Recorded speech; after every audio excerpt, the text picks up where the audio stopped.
কৰি দিছো বিজ্ঞাপন আদি খুলি দিছো জুলাই মাহত ইয়াৰো বিজ্ঞাপন হ'ব আৰু 24ৰ ভিতৰত সেই নিযুক্তিৰ প্ৰক্ৰিয়াও আমি শেষ কৰি প্ৰতিশ্ৰুতি দিছিলো 1 লাখ হয়তো 2026লৈকে যাওঁতে যাওঁতে ই 1.5 লাখ পাৰ হৈ যাবগৈ এই ধৰণে আজি আমি অসমখনক সজাই পৰাই তুলিছো চৰকাৰী চাকৰি দিম কোনেও মোক বিশ্বাস কৰা নাছিলে আনকি মোৰ দলৰ মাজতো সমালোচনা হৈছিল যে 1 লাখ চাকৰি আমি কেনেকৈ দিম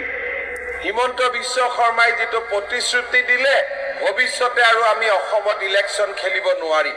তেনেকুৱা এটা ধাৰণা আমাৰ দলৰো একাংশ কাৰ্যকৰ্তাৰ মাজত আছিল কিন্তু আজি চাওঁতে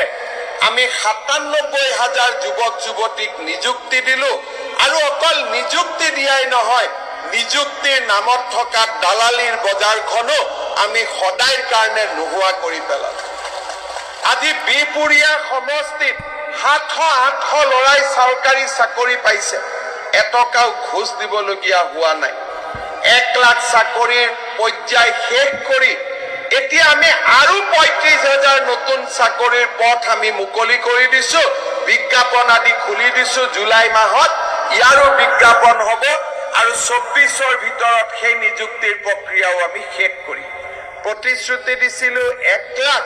হয়তো 2026লৈকে যাওঁতে যাওঁতে ই 1.5 লাখ পাৰ হৈ যাবগৈ এই ধৰণে আজি আমি অসমখনক সজাই পৰাই তুলিছো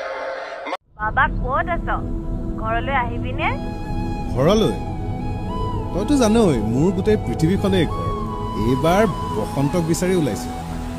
বিচাৰি পালে একেবাৰে কেনভাছত তুলি ঘৰলৈ লৈ যাম জানো পাই তই কিনো কৈ থাক তই যে একেবাৰে